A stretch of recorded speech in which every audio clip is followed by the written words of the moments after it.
ഗുണപരവുമായ beneficial knowledge, നന്മ വരുത്തുന്ന അറിവ് കൊടുക്കാൻ സാധിച്ചിട്ട് ഇതുപോലെ ഉള്ളതാണ് മക്കളുടെ ജീവിതത്തിൽ പകർത്തേണ്ടത് എന്ന് 1 മണിക്കൂറുള്ള ക്ലാസ്സിൽ 5 മിനിറ്റ് 1 മണിക്കൂറുള്ള ക്ലാസ്സിൽ 5 മിനിറ്റ് കഥകളായോ അനുഭവങ്ങളായോ സന്ദേശങ്ങളായോ സ്റ്റോറി എക്സ്പീരിയൻസസ് ഓർ മെസ്സേജസ്, കഥകളായോ അനുഭവങ്ങളായോ സന്ദേശങ്ങളായോ മനസ്സ്, ശരീരം, കുടുംബം, സമൂഹം, രാഷ്ട്രം സസ്റ്റൈനബിൾ ആൻഡ് പെർമനന്റ് നന്മകൾ കൊടുക്കാൻ നമ്മൾ വിചാരിച്ചാൽ 3.1 കോടി ജനതയുള്ള കേരളത്തില്, ശരിക്കും 3.67 കോടിയാണ് കേരള ജനസംഖ്യ, 0.66 കേരളത്തിൽ, 0.56 കേരളത്തിൽ പുറത്താണ്. ഇപ്പൊ 3.1 കേരളത്തിലുള്ളൂ. അതിലെ ഒരക്ഷരത്തിന് കൊടുത്താൽ മതി. ആ കൊടുക്കാനുള്ളവർ കൊടുക്കേണ്ടതുപോലെ കൊടുക്കേണ്ട സമയത്ത് കൊടുക്കേണ്ടവർക്ക് കൊടുത്താൽ എടുക്കേണ്ടവരെടുക്കും. അത് ഗവൺമെന്റ് ആണ് ചെയ്യേണ്ടത് എന്ന് ധരിക്കുമ്പോഴാണ് വിദ്യാഭ്യാസ മേഖലയിലെ പ്രസിഡന്റ് എന്ന് പറയുന്നത്. അത് ഗവൺമെന്റിന്റെ ജോലിയൊന്നുമല്ല. ഞാൻ ഒരു 7-8 മാസം മുമ്പ് ഓസ്ട്രേലിയയിൽ പോയിരുന്നു. ഓസ്ട്രേലിയയിൽ പോയപ്പോ നമ്മുടെ പ്രവർത്തകര് ഓസ്ട്രേലിയയിലെ എല്ലാ സ്കൂളിലും ക്ലാസ് എടുക്കുന്നുണ്ട്, നല്ല ക്ലാസ് എടുക്കുന്നുണ്ട്. പക്ഷെ കമ്പൽസറി ആണ് റിലീജിയൻ എന്ന വാക്ക് വരുന്ന ഒന്നും പഠിപ്പിക്കരുത്. പഠിപ്പിച്ചാൽ ആ സ്കൂൾ തന്നെ പൂട്ടിക്കരുത്. ഇത് തന്നെയാണ് ബൈബിള് പഠിപ്പിച്ച സ്കൂളിൽ ന്യൂയോർക്കിൽ പൂട്ടി. ബൈബിള് പഠിക്കാൻ അമേരിക്കയിൽ അനുവദിച്ചിട്ടില്ല. ബൈബിൾ പഠിപ്പിക്കാൻ ഒരു കൂട്ടം. അമേരിക്ക ക്രിസ്ത്യൻ രാഷ്ട്രമാണ്. 121 ക്രിസ്ത്യൻ രാജ്യങ്ങളുള്ള ലോകത്തില് ബൈബിളിലോട്ട് സത്യപ്രതിജ്ഞ ചെയ്യുന്ന രാജ്യമൊക്കെയാണത്. പക്ഷെ അത് പഠിപ്പിക്കാൻ അനുവാദമില്ല. പക്ഷെ ഇവിടെ നമുക്ക് അനുവാദമുണ്ട്. ഇവിടെ നമുക്ക് രാമായണത്തിലെ കഥ ക്ലാസ്സിൽ പറയുന്നതിന് ഒരാൾ എതിർക്കില്ല. ചില വിദ്യാർത്ഥികൾക്ക് താല്പര്യമില്ലാന്ന് അമേരിക്ക. മഹാഭാരതത്തിലെ കഥ ടീച്ചർ സെപ്പറേറ്റ് പറഞ്ഞു കൊടുത്തു വെച്ചിട്ട് നോക്കിക്കൊല്ലുമൊന്നുമില്ല. സിലബസിന് ഇല്ലാന്നേ ഉള്ളൂ. നമുക്കൊരു 5 മിനിറ്റ് 60 മിനിറ്റുള്ള ക്ലാസ്സിൽ 55 മിനിറ്റ് സബ്ജക്ട് പഠിപ്പിച്ച് 5 മിനിറ്റ് ഒരു കഥ ഒരു ടീച്ചർ പറഞ്ഞു കൊടുത്താൽ ഒരു സന്ദേശം APJ Abdul calamine, doctor APJ Abdul കലാമിന്റെ സന്ദേശമോ മഹാത്മാഗാന്ധിയുടെ സന്ദേശമോ ഡോക്ടർ CV രാമന്റെ സന്ദേശമോ ഡോക്ടർ രാധാകൃഷ്ണന്റെ സന്ദേശമോ അല്ലെങ്കിൽ സോക്രട്ടീസിന്റെയോ രമണ മഹർഷിയുടെയോ സന്ദേശം പറഞ്ഞു കൊടുത്താൽ ഭാരതത്തില് ഒരു കാരണം വെച്ചാലും ഒരു സ്കൂളും അടച്ചു കൊടുക്കാൻ പറയില്ല. പക്ഷെ ആ അധ്യാപകർക്കും അത് എത്തിച്ചു കൊടുക്കാൻ അവരവരുടെ വീട്ടില് അവരവന്റെ മക്കൾക്ക് ഒരു ദിവസത്തിൽ ഒരു 20 മിനിറ്റ് അതിനു വേണ്ടി മാറ്റിവെക്കാൻ നമുക്ക് സാധിച്ചാൽ ഇപ്പൊ ഉണ്ട് എന്ന് പറയുന്ന ഗ്യാപ്പ് കുറെ അധികം പരിഹരിക്കാൻ സാധിക്കുന്നതാണ് എന്റെ വിശ്വാസം. അത് അനുഭവത്തിന്റെ വെളിച്ചത്തിലാണ്. പിന്നെ ഭാരതീയ വിദ്യാഭ്യാസത്തിന് ക്ലാസ് എടുക്കാൻ പോയി ഞാൻ. ക്ലാസ് കഴിഞ്ഞ് പുറത്തേക്ക് ഇംഗ്ലീഷ് സയന്റിഫിക് അടുത്തേക്ക് ക്ലാസ് കഴിഞ്ഞ് പുറത്തേക്ക് ഇറങ്ങുന്നതിന് മുമ്പ് വോട്ട് ഓഫ് താങ്ക്സ് പറയാൻ വന്നത് സ്കൂൾ ക്യാപ്റ്റനാണ്. മൈക്കിന്റെ മുമ്പിൽ വന്നപ്പോ ആ കുട്ടിക്ക് ശബ്ദം കിട്ടണില്ല. ആ കുട്ടി പൊട്ടിക്കരഞ്ഞു. വൈസ് പ്രിൻസിപ്പാൾ വന്ന കുട്ടിയെ പിടിച്ച് അവിടുന്ന് മാറ്റിയിട്ട് സബ് ക്യാപ്റ്റനെ വിളിച്ചു, വൈസ് ക്യാപ്റ്റനെ വിളിച്ചിട്ട് വോട്ട് ഓഫ് താങ്ക്സ് പറയാൻ പറഞ്ഞു. ആ കുട്ടി കരഞ്ഞു. എന്താ സംഭവം പ്രിൻസിപ്പാളിന് മനസ്സിലായില്ല, വൈസ് പ്രിൻസിപ്പാളിന് മനസ്സിലായില്ല. എന്നിട്ട് വൈസ് പ്രിൻസിപ്പാളാണ് ഉച്ചട്ടിയിലുള്ള ഭാരതീയ വിദ്യാഭവനിലെ എന്റെ ക്ലാസ് കഴിഞ്ഞപ്പോഴത്തേക്കും വോട്ട് ഓഫ് താങ്ക്സ് പറഞ്ഞത്. ഞാൻ താഴത്തേക്ക് ഇറങ്ങിയപ്പോ ഈ കനഞ്ഞ 2 കുട്ടികളെ അടുത്തു വന്ന് പറഞ്ഞത്, ഇത്രയും അധികം പൈതൃക നന്മകളുള്ള ഈ രാഷ്ട്രത്തില് ഞങ്ങളുടെ ടീച്ചേഴ്സ് ഇതൊന്നും പഠിപ്പിക്കുന്നില്ല സാറേ. സ്കൂളിലെ പുസ്തകത്തിൽ ഇല്ലെങ്കിലും ടീച്ചേഴ്സിന് പഠിപ്പിക്കുന്നതിൽ എന്താ കുഴപ്പം സാറേ? അവർക്ക് പഠിച്ച് ഞങ്ങളെ പഠിപ്പിച്ചൂടെ? അവരൊന്നും പഠിപ്പിക്കുന്നില്ല. ഞാനന്ന് അവരോട് പറഞ്ഞിരുന്നു, നമ്മുടെ രാഷ്ട്രത്തിലെ പൈതൃകം മാത്രം പഠിപ്പിച്ചാൽ പോരാ. 1982 വരെ ഒരു കമ്പ്യൂട്ടറും ഇന്ത്യയിൽ ഉണ്ടായിരുന്നില്ല.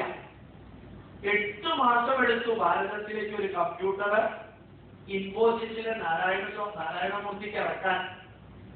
ആ 1982 എന്തിനാണ് ഒരു കമ്പ്യൂട്ടർ ഇറക്കാനുള്ള പെർമിഷൻ ഇന്ത്യ ഗവൺമെന്റ് നാരായണമൂർത്തിക്ക് കൊടുത്തത്. അതിനുശേഷം ഇൻഫോസിസ് വളർന്ന് അമേരിക്കയിലെ ഒബാമയുടെ പ്രോജക്റ്റ് ഉണ്ട്, സ്റ്റാൽബേൻ പ്രോജക്റ്റ്, മണി ലോണ്ടറിംഗ് ആക്ട് അനുസരിച്ചുള്ള പ്രോജക്റ്റ്. 3 പ്രോജക്റ്റ് അമേരിക്കയിലെ അടിമുടി സെക്യൂരിറ്റി കൈകാര്യം ചെയ്യുന്ന പ്രോജക്റ്റാണ്. അമേരിക്കയിലെ 29.25 കോടി ജനതയില് ഒരാള് ടെററിസ്റ്റിന് $100 മാറ്റിയാൽ 1 മണിക്കൂറിനകം അയാൾ അറസ്റ്റ് ചെയ്തിട്ടുണ്ടാവും. അത്രയും പർട്ടിക്കുലർ ടൈപ്പ്. ഒരുപക്ഷെ നിങ്ങൾ കേൾക്കുകയാണ്, ചെറിയൊരു സംഭവം അമേരിക്കയിൽ ഉണ്ടായത്, മലയാളിക്ക് പറ്റിയത്. പരമേശ്വർ ദാസ് എന്ന് പേരായ ഒരാള് ടെലിഫോണിലൂടെ ടിക്കറ്റ് ബുക്ക് ചെയ്തപ്പോ ബുക്കിംഗ് ക്ലർക്കിന് ഈ ദാസ് എന്ന വാക്ക് കിട്ടണില്ല. അവർ തിരിച്ചു ചോദിച്ചത് ഈസിറ്റ് ഡാഷ്, നോ ദാസ്. വീണ്ടും അവർ ചോദിച്ചു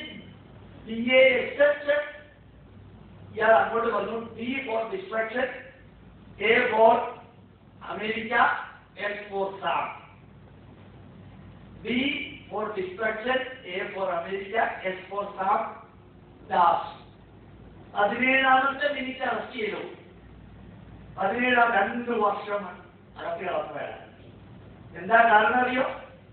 GDM model of Infosys, global delivery model project. അമേരിക്കയുടെ ഡിഫൻസ് പ്രോജക്ട് കൈകാര്യം ചെയ്യാൻ പാകത്തിന് ഒരു കമ്പ്യൂട്ടറിന് വേണ്ടി പരക്കം പാഞ്ഞ നാരായണമൂർത്തിയുടെ ഇൻഫോസിസുകാര് ഈ അമേരിക്കൻ ഡിഫൻസ് പ്രോജക്ട് കൈകാര്യം ചെയ്യുന്ന ലെവലിലേക്ക് വളർന്നു എന്നാൽ ഈ 21ാം നൂറ്റാണ്ടിലെ നമ്മുടെ വിദ്യാർത്ഥികൾക്ക് പറഞ്ഞു കൊടുത്താൽ ഈ വാല്യൂ ബേസ്ഡ് നോളജിൽ ഇത് കൂടിപ്പെടും. ഇതുകൂടി പെടുത്തണം. അത് ഒന്ന് കോംപ്ലിമെന്റ് ചെയ്തുകൊണ്ട് മാതാപിതാക്കളും അതേപോലെ അധ്യാപകരും. ഞാൻ കുറെ കാര്യങ്ങൾ പറഞ്ഞു വെക്കാറുണ്ട്. ഈ ടൈറ്റാൻ വാച്ചിനെ കുറിച്ച് കുറച്ചു മുമ്പ് പറഞ്ഞു. ഒരു സുപ്രഭാതത്തിൽ ടൈറ്റാൻ വാച്ച് ക്രഷ് ചെയ്തു. ഔട്ട്സോഴ്സിംഗിലൂടെ 16 ദിവസം കൊണ്ട് ടൈറ്റാൻ വാച്ചിനെ തിരിച്ചു കൊണ്ടുവരാൻ അവരുടെ ഹുസൂറിലുള്ള ഫാക്ടറിക്ക് സാധിച്ചു. Management capacity. ഇന്നും ഹംഗറിയില് പ്രോജക്ട് പുറത്തേക്ക് തുടങ്ങിയ ഇന്ത്യക്കാർക്ക് ഒഴികെ ഇന്ത്യക്കാർക്ക് പ്രോജക്ട് തുടങ്ങും.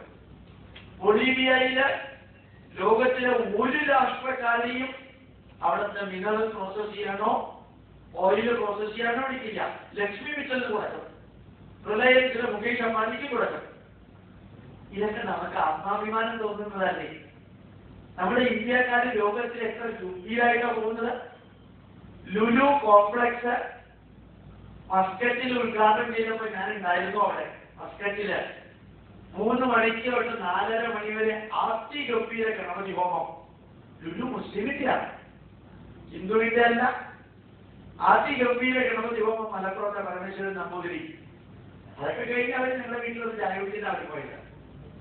അപ്പൊ നമ്മുടെ മുമ്പിൽ ചെറുതും വലുതും, ഒത്തിരി ടൈറ്റാൻ അല്ലെങ്കിൽ ഇൻഫോസിസ് അല്ലെങ്കിൽ ലക്ഷ്മി മിറ്റല് അമേരിക്കയിലെ എലിസബത്ത് രാജ്ഞിയുടെ കീഴിലുള്ളൊരു കൊട്ടാരം വാങ്ങിച്ചു. $17,000 കോടി വർഷം. 17,000 കോടിയോ. ലക്ഷ്മി മിറ്റല കൊട്ടാരം വാങ്ങിച്ചപ്പോ ഞാൻ അമേരിക്കയിൽ കാനഡയിൽ ഉണ്ടായിരുന്ന എന്റെ അനുഭവം, ഒരു ബ്ലാക്കോ ഒരു ഇന്ത്യനോ ഒരു പ്രദേശത്തെ വീട് വാങ്ങിച്ചാൽ ആ പ്രദേശത്ത് അടുത്തുള്ള വീടിന്റെ വില അല്പം കുറയും. ബ്ലാക്ക് വാങ്ങിച്ചാൽ പകുതിയോ ആ ചുറ്റുപാടുള്ള സ്ഥലത്തേക്കല്ല. ഇന്ത്യക്കാരെ വാങ്ങിച്ചാൽ അത്രയ്ക്ക് കുറയില്ല, എന്നാലും അവർക്ക് ചെറിയ വിഷമമുണ്ട്. പക്ഷെ ബക്കിംഗ്ഹാം പാലസിന്റെ കീഴിലുള്ള ഒരു കൊട്ടാരം ലക്ഷ്മി മിറ്റല് വാങ്ങിച്ചു കഴിഞ്ഞപ്പോ ആ പ്രദേശത്തുള്ള കെട്ടിടത്തിന്റെ വിലയൊക്കെ ഇരട്ടിയിലേറെ കൂടിയെന്നാണ്. കാരണം ഇത്രയും ഗംഭീരമായിട്ടൊരു കൊട്ടാരം ഇന്ത്യക്കാരെ വാങ്ങിച്ച് അത് അപ്രീഷിയേറ്റ് ചെയ്യുന്ന ഒരു ലെവലിലേക്ക് ലോകം മാറിയിരിക്കുന്നു എന്ന് നമുക്ക് നമ്മളുടെ മക്കൾക്ക് പറഞ്ഞു കൊടുക്കാൻ സാധിക്കണ്ടേ? അത് പറഞ്ഞു കൊടുക്കാൻ നമുക്ക് പറ്റാറില്ല. എന്നാൽ ഈ ഇൻഫർമേഷൻ ഇന്റർനെറ്റിൽ ഉണ്ട്. അതിനുവേണ്ടി ഒരു ലൈബ്രറിയിലേക്കും പോകണ്ട. ഇനി 3 വാക്ക് പറയാനാണ് ഞാൻ ഇത്രയും പറഞ്ഞത്. Past of India, present of India and future of India. ഞാൻ കാസർഗോഡ് കോളേജിലെ കാര്യം പറഞ്ഞു. ഇന്ത്യൻ സയന്റിഫിക് ഹെറിറ്റേജ് ക്ലാസ് എടുത്തത്. ഭാരതീയ വിദ്യാഭവന്റെ കാര്യം പറഞ്ഞു. ഇന്ത്യൻ സയന്റിഫിക് ഹെറിറ്റേജ് പറഞ്ഞപ്പോൾ വിദ്യാർത്ഥികളെ മൂഡ് ഓഫ് താങ്ക്സ് പോലും പറയാൻ പറ്റാതെ കരഞ്ഞ് ഇപ്പൊ പാസ്റ്റ് ഓഫ് ഇന്ത്യയിൽ പഠിക്കാനും പഠിപ്പിക്കാനും ധാരാളമുണ്ട്. പ്രസന്റ് ഓഫ് ഇന്ത്യയിൽ വിവരണാതീതമായ അറിവുകളുണ്ട്. വിവരണാതീതമായ അറിവുകൾ എണ്ണി എണ്ണി എടുത്തു നോക്കാം. ഞാൻ തമാശന് പറയാറുണ്ട്. ആരാധ്യനായ കേരള മുഖ്യമന്ത്രി ഉമ്മൻചാണ്ടിയുടെ കസേരയിൽ തനക്ക് സുഖമില്ലാത്ത ഒരുവൻ കയറി ഇരുന്നപ്പോ അമേരിക്കയിലുള്ള ഒത്തിരി കേരളീയരിൽ വാശികൊണ്ടിരിക്കാം. നിങ്ങൾക്ക് അറിയോന്നിരിക്കാൻ അറിഞ്ഞോടാ. ഞങ്ങൾ കസേരക്ക് അറിയാൻ തോന്നുന്നു. അദ്ദേഹം ഇരിക്കുന്നുണ്ട്. ഉമ്മൻചാണ്ടിയുടെ കസേരയിൽ തനക്ക് സുഖമില്ലാത്ത ഒരുവൻ കയറി ഇരുന്നപ്പോ അമേരിക്കൻ മലയാളികൾ അമേരിക്കയിൽ ഇരുന്നുകൊണ്ട് ഇത് കണ്ടുകൊണ്ടിരിക്കാം. അതായത് ലോകത്തിലെ ഒരു മുഖ്യമന്ത്രിയുടെ മുറി മാത്രമാണ് ഇന്റർനെറ്റിലൂടെ ട്രാൻസ്പെറന്റ് ആയിട്ട് സുതാര്യമായിട്ട് ലോകത്തിന് മുഴുവൻ കാണാൻ സാധിക്കുന്ന വിധത്തില് അങ്ങ് എന്താ പറയാ എക്സ്പോസ് ചെയ്തിരിക്കുന്നത്. ആ തലസുഖമില്ലാത്ത ഇരുന്നത് ശരിയോ തെറ്റോ എന്ന് ഞാൻ പറയുന്നില്ല. കാരണം സെക്യൂരിറ്റിയുടെ ലാസ്റ്റാണ് എന്നാണ് എനിക്കിപ്പോഴും തോന്നിയിരിക്കുന്നത്. ഒരു മുഖ്യമന്ത്രിയുടെ സെക്യൂരിറ്റി അത്ര സേഫായിട്ട് നിലനിർത്തുന്ന ഒരു കാര്യമാണ് എന്റെ അഭിപ്രായം. അത് ഏത് മുഖ്യമന്ത്രി ആദ്യമായ അച്യുതാനന്ദനായാലും ഏത് മനുഷ്യനാണെങ്കിലും ആവശ്യമുള്ളതാണ്. പക്ഷേ നമ്മളുടെ നാട്ടില് ഈ ഒരു സംഭവം ലോകത്തിലെ ജനതയ്ക്ക് ഒരു മുഖ്യമന്ത്രിയുടെ ഓഫീസ് കാണാവുന്ന ലെവലിലേക്ക് ഇന്റർനെറ്റ് ഉപയോഗിക്കാൻ നമുക്ക് സാധിക്കുന്ന വിധത്തിൽ നമ്മൾ വളർന്നിട്ടുണ്ട്. അപ്പോൾ ഇൻഫോസിസിനെ കുറിച്ച് പറയുമ്പോഴും റിലയൻസിനെ കുറിച്ച് പറയുമ്പോഴും കഴിഞ്ഞ ആഴ്ച ഞാൻ ബദ്രിനാഥിൽ പോയിരുന്നു. ആ ബദ്രിനാഥില് ഇന്ത്യ ചൈന ബോർഡറില് മാനാ വില്ലേജ് കഴിഞ്ഞ് ഏതുപോലും കിട്ടാത്ത ബോർഡർ വരെ നിരപ്പിക വണ്ടിയിൽ ഞാൻ പോകുന്നുണ്ട്. അവിടെയൊക്കെ നമ്മുടെ റിലയൻസിന്റെ മൊബൈൽ കിട്ടും. അപ്പൊ ഇത്രയും കുഗ്രാമം എന്ന് പറയുന്ന സ്ഥലത്ത് റിലയൻസിന്റെ മൊബൈൽ കിട്ടും. 121 കോടി ജനതയുള്ള ഇന്ത്യയിൽ 81 കോടി മൊബൈലുണ്ട്. ഈ 2012 ഡിസംബർ 31 ആവുമ്പോൾ എത്ര കോടി? ആൽമോസ്റ്റ് 1:1 ആവും. ഇത് കാനഡക്കാർക്ക് വിശ്വസിക്കാനും ഇത്രയും മൊബൈലോട് ഇന്ത്യക്കാർ എന്താ ചെയ്യണമെന്നാണ്. 2-3 മൊബൈലാണ് ഓരോരുത്തരുടെ. വണ്ടിയിൽ 2 പോക്കറ്റിൽ 1. ഇത് വികസനമായിരുന്നു. എന്റെ അഭിപ്രായത്തിൽ വികസനമാണ്. സയന്റിഫിക് ടിവിയിൽ വർക്ക് ചെയ്യുന്ന ആളാണ്. അതിന്റെ എന്ത് കുറവുണ്ടെങ്കിലും ലോകത്തിലെ മറ്റേത് രാജ്യത്തിലും TV വന്നപ്പോഴും മൊബൈൽ ഫോൺ വന്നപ്പോഴും ഉള്ള കുറവ് എത്രയായിരുന്നോ അതിന്റെ 10% പ്രോബ്ലമേ ഇന്ത്യയിൽ ഉണ്ടായിട്ടുള്ളൂ. ഈ മൊബൈൽ ഫോണും TV വന്നപ്പോ എന്തായിരുന്നു കാരണം? TV വന്ന് ജനങ്ങളെ ഏറ്റവും അധികം TV ആകർഷിച്ചത് മഹാഭാരത സീരിയലും രാമായണ സീരിയലും ഇപ്പൊ അഗ്നി പുരാണോ ശിവപുരാണോ ലക്ഷ്മി പുരാണം ഇതൊക്കെ പുരാണം ഇവിടെ വരുന്നത് എനിക്കറിയാം. നമ്മുടെ പൂർവികരെ വിചാരിച്ചതിനേക്കാൾ ഗംഭീരമായിട്ടാണ് ലക്ഷ്മി സരസ്വതി പാർവതിയൊക്കെ സീരിയല് പ്രത്യക്ഷപ്പെടുന്നത്. എന്താ കാരണം? ഏത് അൾട്രാ മോഡേൺ സയന്റിഫിക് ടെക്നോളജിക്കൽ ടൂളും വാല്യൂ ബേസ്ഡ് നോളജിന് വേണമെങ്കിൽ ഉപയോഗിക്കാൻ സാധിക്കുമെന്ന് ഭാരതം തെളിയിച്ചിരിക്കുന്നു. പണ്ട് ഏഷ്യാനെറ്റിൽ നടന്നൊരു സംഭവം എനിക്കിപ്പോഴും ഓർമ്മയുണ്ട്. അവരുടെ ജേർണലിസം കോഴ്സിന് ഒരു സ്റ്റുഡന്റ് വിവേകാനന്ദനെ കുറിച്ച് എസ്സേ എഴുതിയപ്പോ ആ സ്റ്റുഡന്റിനെ തിരിച്ചു വരുത്തിയിട്ട് വിവേകാനന്ദന്റെ എസ്സേ കട്ട് ചെയ്ത് വേറെ ഏതെങ്കിലും എസ്സേ എഴുതാൻ പറഞ്ഞു. എനിക്കിത് സർട്ടിഫിക്കറ്റ് തരുള്ളൂ പറഞ്ഞിരുന്നു.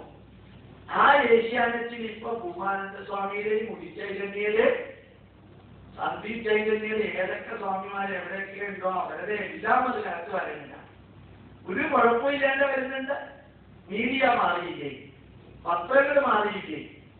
ഇപ്പൊ ബുദ്ധിജീവികൾ എന്ന് പറഞ്ഞൊരു കാറ്റഗറി ആൾക്കാർ കേരളത്തിലുണ്ടോ? ഒരാളും ഇല്ല.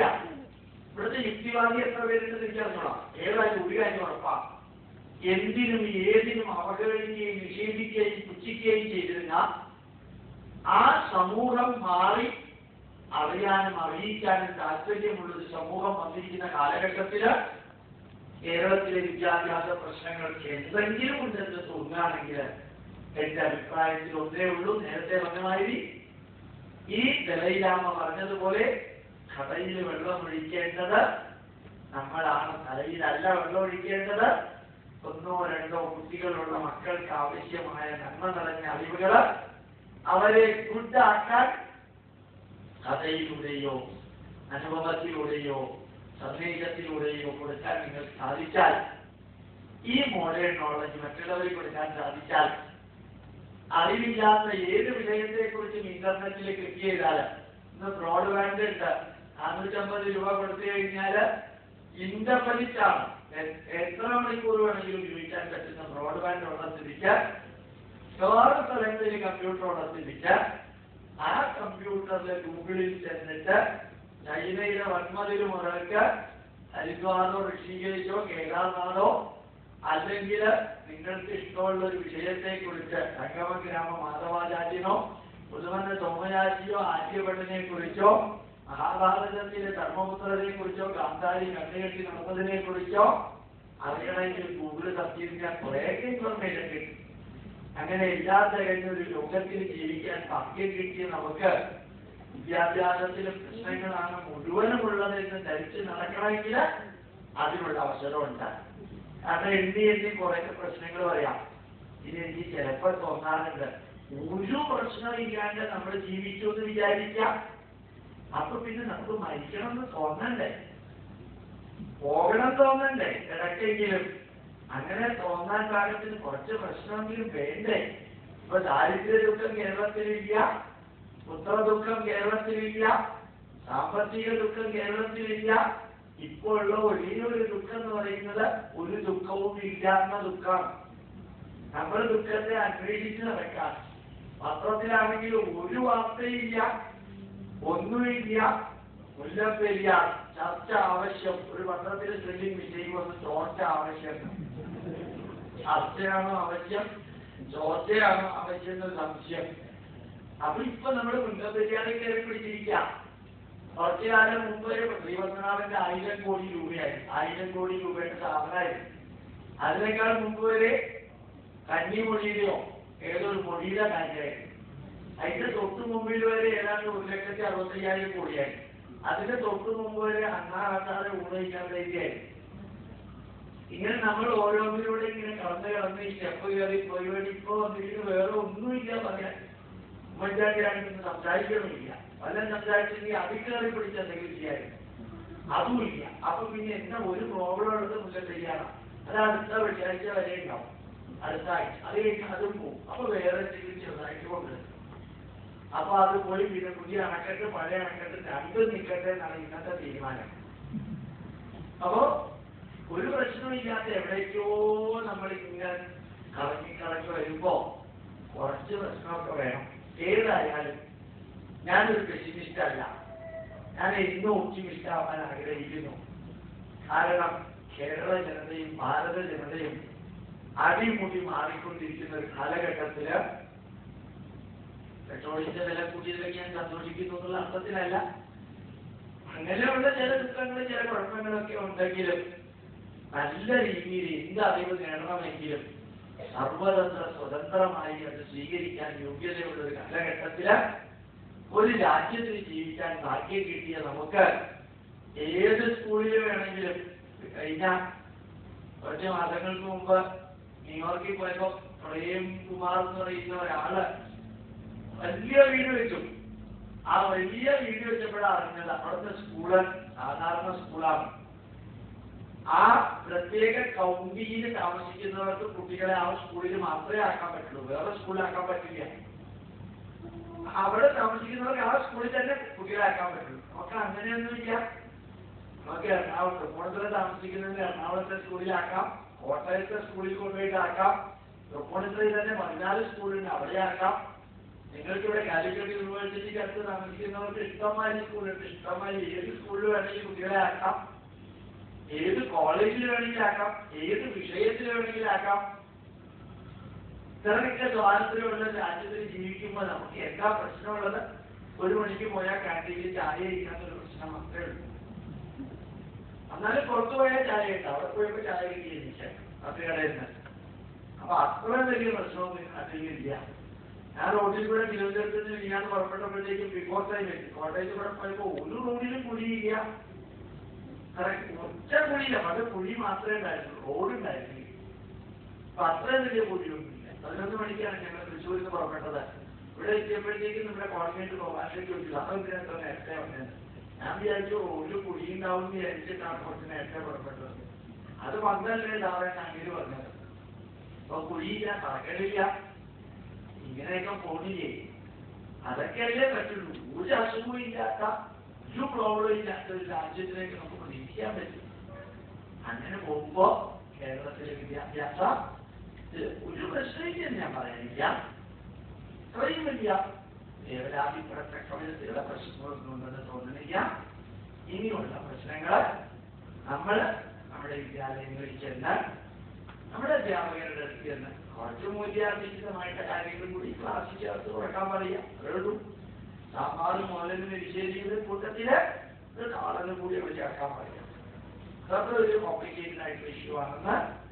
അതിന് കുറച്ച് രാമായണമോ മഹാഭാരതമോ ഉപനിഷത്തുക്കളോ നമ്മുടെ മൂല്യങ്ങള് അത് കൊടുക്കേണ്ടവർ പഠിച്ചാൽ, കൊടുക്കേണ്ടതുപോലെ കൊടുത്താൽ എടുക്കേണ്ടവര് എടുക്കുമെന്നാണ് എന്റെ വിശ്വാസം. ഏതാണ്ട് 4:30 വരെയാണ് എന്റെ ക്ലാസ് പറഞ്ഞിരുന്നത്.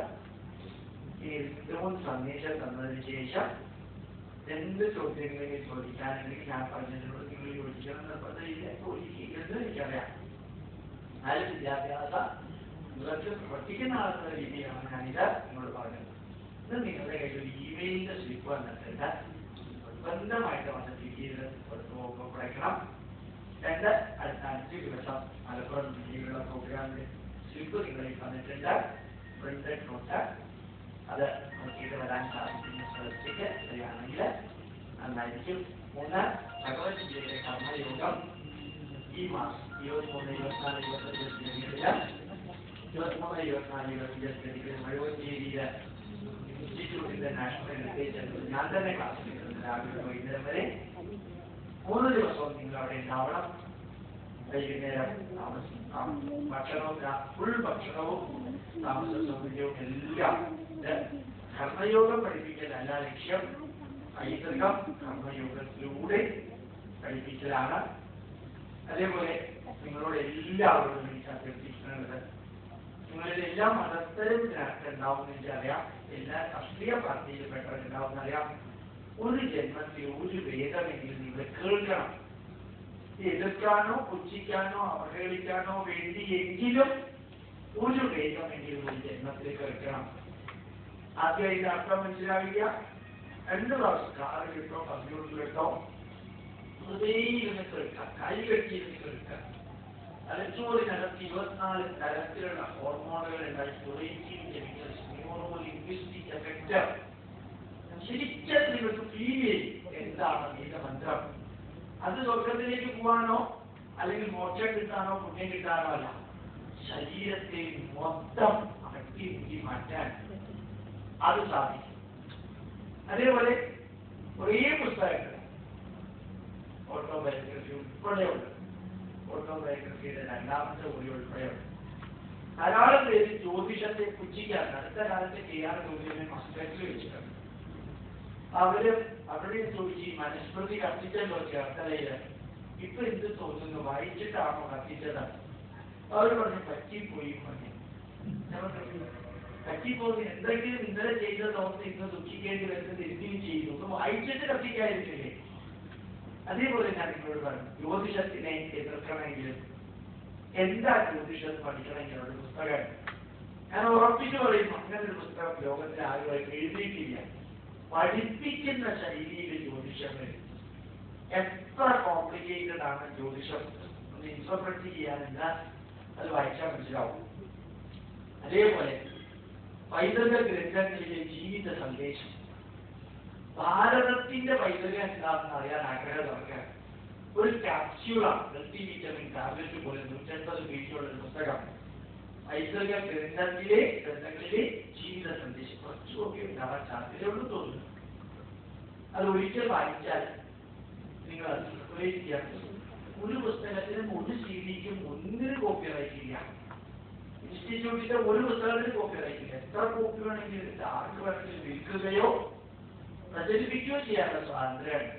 അത് എടുത്തു പറയാൻ കാരണം ഭാരതത്തിലെ കേരളത്തിലെ വിദ്യാഭ്യാസ പ്രശ്നങ്ങളിൽ ഒരു പ്രശ്നം നോളജ് എവിടെ ഉണ്ടെന്ന് അറിഞ്ഞൂടാ, എന്താണ് ലാംഗ്വേജ് നോളജ് എന്ന് അറിഞ്ഞൂടാ. അത് mind, body, family, society, nation ആണെന്ന് മനസ്സിലാക്കാൻ ഉള്ള പുസ്തകങ്ങൾ അവിടെയുണ്ട്. അതൊന്ന് മറിച്ചു നോക്കാൻ സാധിച്ചാൽ തീർച്ചയായിട്ടും ഈ കുറവ് പരിഹരിക്കാൻ മറ്റുള്ളവർക്ക് എങ്ങനെ മാർഗനിർദ്ദേശം നൽകാൻ സാധിക്കുമെന്ന് നമുക്കൊരു അറിവ് കിട്ടും. യൂണിവേഴ്സിറ്റിയിലുള്ളവർക്ക് പ്രത്യേകിച്ചും അത് സാധിക്കും എന്നെനിക്ക് തോന്നുന്നു. കൂട്ടത്തിൽ ഒരു അഭ്യർത്ഥന കൂടി, 800 കുട്ടികൾ പഠിക്കുന്ന ഒരു സ്കൂളിൽ ഇവിടെ നടത്തുന്നുണ്ട്. തൃശ്ശൂര് കേച്ചേരിക്കാരുന്ന സാധിക്കുമെങ്കിൽ അവിടെ ഒന്ന് വരണം. ഇപ്പൊ ഞാൻ നിങ്ങളോട് പറഞ്ഞിരിക്കുന്ന കാര്യങ്ങൾ എങ്ങനെയാണ് അവിടെ ഇംപ്ലിമെന്റ് ചെയ്തിരിക്കുന്നത് എന്ന് കാണാൻ ഒരു 2 മണിക്കൂർ അവിടെ ചെലവഴിക്കാം. കറക്റ്റ് 8:15 വന്നു കഴിഞ്ഞാൽ പ്രയറിലെ വേഗമന്ത്രങ്ങള്, ശാബ്ദി മന്ത്രങ്ങള്, പഴഞ്ചൊല്ലികള്, കഥക്കഥകള്, നേരെ പഞ്ചതന്ത്ര കഥ, എന്നിട്ട് ഭാരതത്തിലെ ചില സ്ഥലത്തിന്റെയും ഭാരതത്തിലെ ചില പുണ്യക്ഷേത്രങ്ങള്, സ്ഥലങ്ങള്, വീരശൂര പരാക്രമികളായ പൂർവികര്, ശാസ്ത്രജ്ഞന്മാര്, ഇത് പറഞ്ഞ് നേരെ ക്ലാസ്സിലേക്ക് പോയി ക്ലാസ്സിലെ കുട്ടികൾക്ക് ക്ലാസ് എടുത്ത് ഓരോ മണിക്കൂർ ക്ലാസ് കഴിയുമ്പോഴും ചോദിക്കുന്ന ചില മന്ത്രങ്ങൾ, പ്രാർത്ഥനകളും ഈ 800 കുട്ടികളുടെ പെരുമാറ്റത്തിൽ നിങ്ങൾക്ക് വന്നാൽ വ്യത്യാസം അറിയാൻ സാധിക്കും. കുറേ സ്കൂൾ തുടങ്ങാനുള്ളത് നമ്മുടെ ലക്ഷ്യമായിരിക്കും. ഇതേപോലൊരു വിഷയത്തിൽ ക്ലാസ് എടുക്കാൻ യോഗ്യത ഉണ്ടാവണമെങ്കിൽ ഒരു സ്കൂളിൽ അത് ചെയ്ത് കാണിച്ചു കൊടുക്കാം. ആദ്യത്തെ വിദ്യാവിഹാറിൽ അത് ചെയ്ത് കാണിക്കണം. യേശുദാസ് വന്നിട്ട് കുറേ നേരം അവിടെ ഉണ്ട്. വ്യക്തിവാസ്തവനായ 2, 3, 4 മണിക്കൂറുണ്ടായിരുന്നു. അതാണ് അവർ വന്നിട്ട് അര ദിവസം ഉണ്ടായിരുന്നു. സാമൂഹിക വന്നിട്ട് ഇങ്ങനെ കുട്ടികളെ എങ്ങനെയെങ്കിലും കുട്ടികളെ കൊണ്ടുവരും. LKG മുതൽക്ക് നമുക്ക് കുട്ടികളെ നന്മയിലേക്ക് കൊണ്ടുപോകാൻ ഒരു വിരൽ അനക്കുന്ന ജോലിയേ ഉള്ളൂ. ഇത്ര കോംപ്ലിക്കേറ്റഡ് ഒന്നല്ല എന്ന് കാണിക്കാൻ വേണ്ടിയിട്ടാണ് അങ്ങനെ ഒരു ക്ലാസ്. കുട്ടികളോട് ഇങ്ങനെ പെരുമാറണം, സന്ദേശം കൊടുക്കണം എന്നുള്ളതെല്ലാം അതും വലിയ ഫീസ് വാങ്ങിച്ചിട്ടല്ല കുട്ടികളെ പഠിപ്പിക്കുന്നത്. അപ്പോൾ ഈ CD പുസ്തകങ്ങളെല്ലാം ജനങ്ങൾക്ക് എത്തിക്കുമ്പോൾ അതിൽ നിന്ന് കിട്ടുന്ന പൈസയാണ് ചിലപ്പോൾ ചില മെമ്പേഴ്സ് 4 പേരുടെ മെമ്പേഴ്സ് ഒരിക്കലും മെമ്പർഷിപ്പ് എടുത്താൽ ആജീവനാന്ത മെമ്പർഷിപ്പാണ്. എല്ലാ വർഷവും ഒരു ഫണ്ടിൽ പുസ്തകം വരുന്നുണ്ടാവും. മെമ്പർഷിപ്പിന്റെ റെസീറ്റ് വരുന്നതോടൊപ്പം കുറേ പുസ്തകങ്ങൾ വരുന്നുണ്ട്. എല്ലാ ഇൻഫർമേഷനും അവർക്ക് ലഭിക്കുന്നുണ്ടാവും. ഒരിക്കൽ മെമ്പർഷിപ്പ് എടുത്താൽ പെർമനന്റ് ലൈഫ് ലോങ് മെമ്പർഷിപ്പാണ്. അത് ഇൻസ്റ്റിറ്റ്യൂട്ടിന് അതൊരു വലിയ അനുഗ്രഹമായിരിക്കും. നിർബന്ധിക്കാം. ലാസ്റ്റായിട്ട് നിങ്ങൾ പറയാനുള്ളത് സനാതന കർമ്മപീഠത്തിന്റെ ധാരാളം പരിപാടികൾ നടക്കുന്നുണ്ട്. അവർക്ക് ഇതുപോലെയുള്ള കാര്യങ്ങൾ നടത്താൻ ഇൻഫർമേഷൻ കൊടുക്കാനും നിങ്ങൾക്ക് സാധിക്കുന്ന വിധത്തിൽ ഫിനാൻഷ്യൽ സപ്പോർട്ട് നടത്തിയാൽ നന്നായിരിക്കുമെന്ന് എനിക്ക് തോന്നുന്നു. ആരോ ഒരാൾ കുറച്ചിരിക്കുന്നുണ്ടാവും. നിങ്ങൾ കൊടുക്കുന്ന ചെറിയ എമൗണ്ട് നമ്മുടെ ഇൻസ്റ്റിറ്റ്യൂട്ടിൽ നമ്മുടെ യുവജന പ്രോഗ്രാം ഒരു പാത്രം വെക്കാറുണ്ട്. ആ ഹോളിന്റെ റെന്റ് ബാക്കിയുള്ളതെല്ലാം ഇവിടെ ഹോളിന്റെ റെന്റിന്റെ പ്രോബ്ലം ഇല്ല. ബാക്കി പബ്ലിസിറ്റി എക്സ്പെൻസുകളെല്ലാം സനാതന ധർമ്മപീഠത്തിന് പ്രയോജനപ്രദമാവുന്ന വിധത്തിൽ നിങ്ങളുടെ അനുഗ്രഹങ്ങളൊക്കെ ഉണ്ടെങ്കിൽ ഏതാണ്ട് 1 ലക്ഷം രൂപയുടെ ഒരു ഡെഫിസിറ്റുണ്ട്, കടമുണ്ടെന്ന് പറഞ്ഞു. അതൊക്കെ നമ്മൾ വിചാരിച്ചാൽ കമ്മിറ്റികൾ കൊണ്ട് തീർക്കുന്നേ ഉള്ളൂ. എല്ലാവരും കൂടി വിചാരിച്ചാൽ അത് കൂടുതൽ പ്രോസ്പെറസ് ആയിട്ട് മുമ്പോട്ട് വരുത്താൻ സാധിക്കുമെന്ന് പ്രാർത്ഥിച്ചുകൊണ്ട് ഇനി എന്തെങ്കിലും ചോദ്യമുണ്ടെങ്കിൽ ഏത് ചോദ്യവും ചോദിക്കാം. ഇൻക്ലൂഡിങ് പറഞ്ഞതിന് എതിരായിട്ട് പറയുന്നത് ഉൾപ്പെടെയുള്ളതാണ്.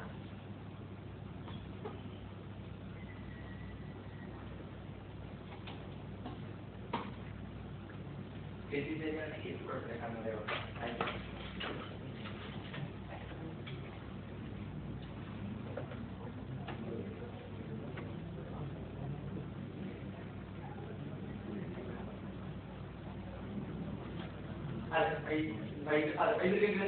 പുസ്തകത്തിന്റെ പേരാണ് കൂടെയുണ്ട്, അവിടെയുണ്ട്. ജ്യോതിഷം എന്നുള്ളത് ഒരു പുസ്തകമാണ്. ജ്യോതിഷം എന്നുള്ളത് പുസ്തകമാണ്. ഒന്നും അറിയാത്തവൻ ഈ നമ്മൾ ഈ ജാതകമൊക്കെ കൊണ്ടുപോയിട്ട് ജാതക ചേർച്ചയൊക്കെ നടത്തുന്നില്ല. എനിക്കൊരു അവസ്ഥ അറിയോ? യഥാർത്ഥത്തിൽ ജാതക ചേർച്ച നടത്തുന്നത് എങ്ങനെയാ?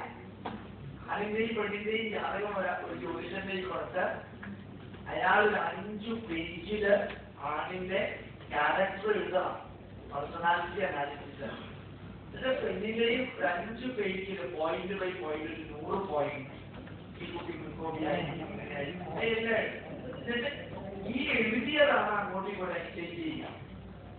ഇതാണ് പെൺകുട്ടിയുടെ സ്വഭാവം. നിങ്ങൾക്ക് അഡ്ജസ്റ്റ് ചെയ്യാൻ പറ്റുമോ, അക്കോമഡേറ്റ് ചെയ്യാൻ പറ്റുമോ? ഇതാണ് ആൺകുട്ടിയുടെ സ്വഭാവം.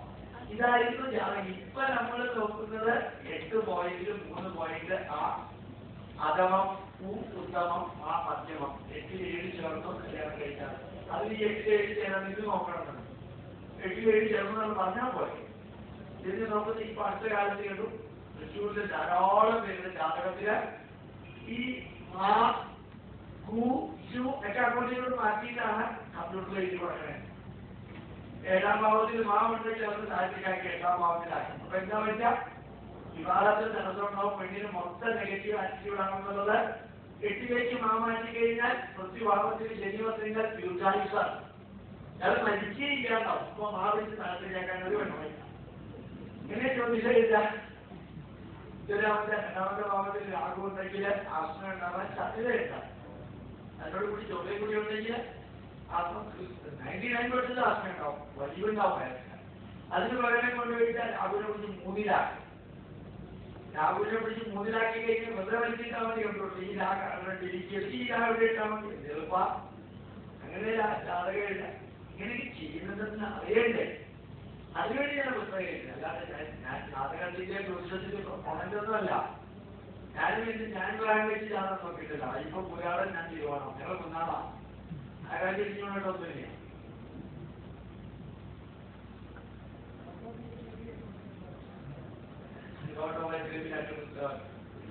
ഓട്ടോബയോഗ്രഫിയിൽ ജീവിതത്തിൽ വെറുതെ സ്റ്റേറ്റ്മെന്റുകളാണ്. അതിനെ കുറിച്ച് കമന്റ് ചെയ്തിട്ടില്ല. അവരുടെ ഇത് വാങ്ങിച്ചിട്ടുണ്ടോ എല്ലാവരും അത് പറയേണ്ടായിരുന്നു. എറണാകുളത്തെ MG റോഡിലെ ദ്വാരക ഹോട്ടലിൽ സപ്ലയറായി ജീവിച്ച ഗോപാലകൃഷ്ണന് ഇങ്ങനെ വന്ന് ക്ലാസ് എടുക്കാനും അമേരിക്കയിലെ 17 യൂണിവേഴ്സിറ്റികളിലെ വിസിറ്റിംഗ് ഫാക്കൽറ്റി ആയിട്ട് ഞാൻ കാനഡയിൽ ക്ലാസ് എടുക്കാം. ഇപ്പൊ കാനഡയിൽ റിന്യൂ ചെയ്ത് കിട്ടിയിരിക്കും. ഈ പെർമനന്റ് 15 വർഷത്തേക്ക് കിട്ടുമായിരുന്നു. പ്രാവശ്യം കിട്ടിയിരിക്കും. യോർക്ക് യൂണിവേഴ്സിറ്റിയിലൊക്കെ ക്ലാസ് എടുക്കാറില്ല. എനിക്ക് ഒരേ യൂണിവേഴ്സിറ്റികൾ എല്ലാ വർഷവും ജൂൺ 30-നാണ് ആഗസ്റ്റ് 2-ന് തിരിച്ചു വരാറ്. ഈ വർഷം കുറിച്ച് നേരത്തെ ആ ലക്ഷ്യമെങ്കിൽ നിന്ന് ഇങ്ങനെ സാധിച്ചു എന്നുള്ളതെല്ലാം എഴുതാൻ ഒരു ഓട്ടോബയോഗ്രഫിയിൽ സാധിച്ചു. 2 കോടി 3ാമത്തെ വോളിയം ഓട്ടോബയോഗ്രഫി അടുത്ത ആഗസ്റ്റിൽ അല്ലെങ്കിൽ സെപ്റ്റംബർ.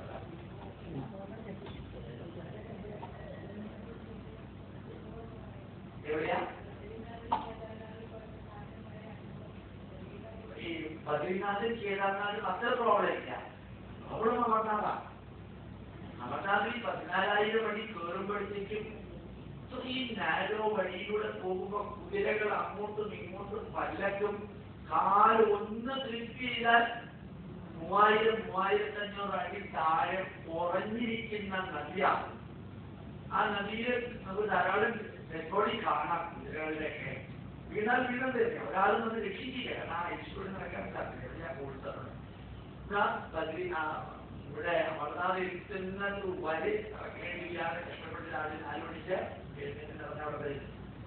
അവിടെ എത്തിയിരുന്ന 4 കിലോമീറ്റർ ലാസ്റ്റ് 4 കിലോമീറ്റർ 2 മീറ്റർ കണക്ക് സ്നോ ആണ്. കേരളത്തിൽ ഇടുന്ന ഷൂസ് ഇട്ടുകൊണ്ടാ പോയിരിക്കുന്നത്. കാല് വെച്ചിട്ട് എവിടെയാ കുഴിയെന്ന് അറിഞ്ഞു. ഭക്ഷണമൊന്നുമില്ല കഴിക്കാൻ, നീരൊന്നുമില്ല.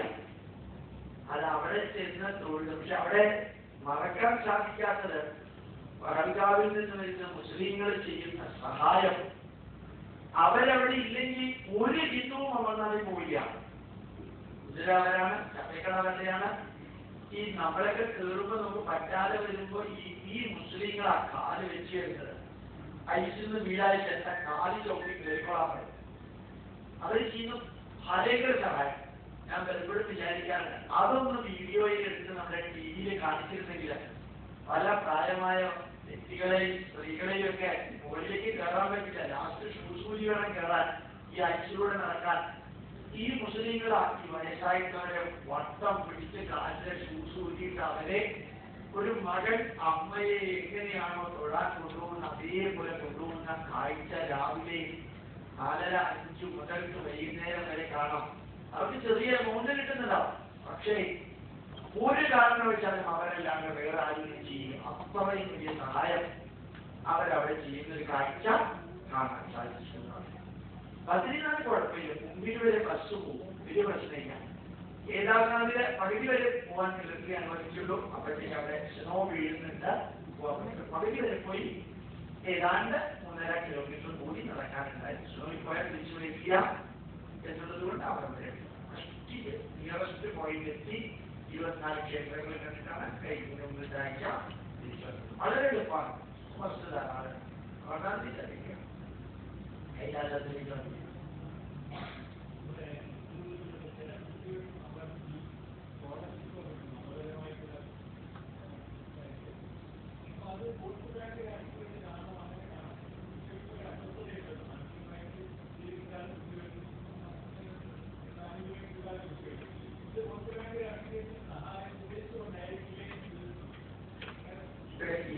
കഴിഞ്ഞ പ്രാവശ്യം 2 വർഷം മുമ്പ് ഞാൻ ഇവിടെ വന്നപ്പോ 1-2 വ്യക്തികൾ കഴിയേണ്ടായി. സർ, വീട്ടിൽ ധാരാളം ഭക്ഷണം കഴിക്കാനില്ല മുസ്ലിം കുട്ടികൾക്ക് വണ്ടി കണക്കിന് പുസ്തകം ഗവൺമെന്റ് സപ്പോർട്ടോടുകൂടി കൊടുക്കുന്നു.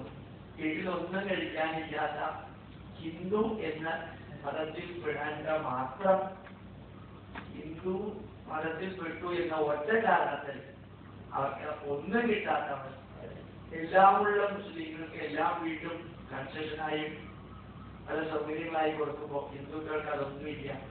അപ്പോ ഈ ഹിന്ദു കുട്ടികൾക്ക് തോന്നില്ല അങ്ങോട്ട് കൺവെർട്ട് ചെയ്താൽ കിട്ടുമല്ലോ എന്ന് തോന്നില്ല എന്ന് പലരും പറയുന്നുണ്ടായിരുന്നു. വോട്ട് ബാങ്ക് ആണെങ്കിലും വേറെ എന്തെങ്കിലും ഉദ്ദേശിച്ചിട്ടാണെങ്കിലും അല്ലെങ്കിൽ വിദ്യാഭ്യാസ വകുപ്പ് കൈകാര്യം ചെയ്യുന്നത് മുസ്ലിം മന്ത്രിയാണെന്നുള്ള പേരിലായാലും എല്ലാം ഇത് നടക്കുമ്പോൾ ഞാൻ എന്റെ ക്ലാസിന്റെ ഇടയ്ക്ക് പറയുകയുണ്ടായി, മതത്തിന്റെ അടിസ്ഥാനത്തിൽ കൊടുക്കുന്ന എക്സ്ട്രാവേഗൻസിയിലുള്ള സപ്പോർട്ടുകൾ കേരളത്തിൽ നടക്കുന്നു എന്നുള്ളത് മറ്റെവിടെ നടക്കുന്നതിനേക്കാളും കൂടുതൽ കേരളത്തിൽ നടക്കുന്നു എന്നുള്ളത് ഇവിടെ പലതും കൊടുത്തിട്ടുണ്ട്. എന്നിട്ട് അവർ ജയിച്ചില്ല. UDF ഗവൺമെന്റ് ഏറ്റവും കൂടുതലാണ് കഴിഞ്ഞ മുമ്പത്തെ പ്രാവശ്യം കൊടുത്തത്. അതെല്ലാം കൊടുത്തു കഴിഞ്ഞപ്പോഴും ജയിച്ചത് LDF ആയി. ഇൻക്ലൂഡിംഗ് മുസ്ലിം ലീഗിന്റെ കോൺസ്റ്റിറ്റ്യുവൻസിയിൽ പോലും LDF ധാരാളം പേര് ജയിച്ചിട്ടുണ്ട്. ഒരു വോട്ട് ബാങ്കിന് വേണ്ടി മാത്രം ഫോക്കസ് ചെയ്തിട്ട് കൊടുത്താൽ വോട്ട് ബാങ്ക് കിട്ടുമെന്ന് ഷുവർത്തിയൊന്നും ഇപ്പൊ ഇല്ല. പണ്ട് കുറേയൊക്കെ ഉണ്ടായിരുന്നു, ഇപ്പൊ അങ്ങനെ യാതൊന്നും ഇല്ല. പക്ഷെ വോട്ട് ബാങ്ക് എന്നുള്ള ഒരു പോയിന്റിനേക്കാളുപരി ആ ക്ലാസ് മുറിയിലുള്ള പാവപ്പെട്ട ഒരു വിഭാഗം ജനതയ്ക്ക് ഉണ്ടാവുന്ന വേദന, അതായത് എല്ലാം ഉള്ളവർക്ക് വീണ്ടും കിട്ടുന്നു, ഒന്നുമില്ലാത്തവർക്ക് കിട്ടുന്നില്ല. അത് മതത്തിന്റെ വിവേചനം, മതേതര രാഷ്ട്രമാണെന്ന പേരും അത് ഇന്നും വേദനാജനകമാണ്. എനിക്കൊന്നും പറയാനില്ല, വേദനാജനകമാണെന്ന് മാത്രമേ എനിക്ക് പറയാനുള്ളൂ.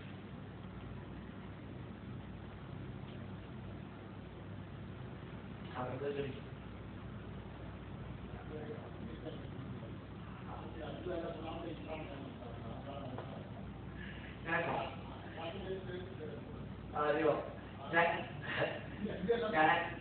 ഞാനിങ്ങനെ വിചാരിക്കും, മാർക്ക് ട്വെയിൻ പറഞ്ഞ വരികയാണ്, from now after 20 years if you look back you will be more worried about what you have not done than what you have done. ഇതെന്നെ എന്നും പിടിച്ചു കുലുക്കുന്നൊരു വരിയാണ്. From now after 20 years if you look back you will be more worried about what you have not done than what you have done. 20 വർഷം കഴിഞ്ഞ് നിങ്ങൾ പുറകോട്ട് തിരിഞ്ഞ് നോക്കുമ്പോൾ എന്തെല്ലാം ചെയ്തില്ല എന്നുള്ളതിനെ കുറിച്ചുള്ള ദുഃഖമായിരിക്കും നിങ്ങൾക്ക് ഏറ്റവും കൂടുതൽ ഉണ്ടാവാം. ഏതിനേക്കാൾ കൂടുതൽ എന്തെല്ലാം ചെയ്തു എന്നുള്ളതിനേക്കാൾ.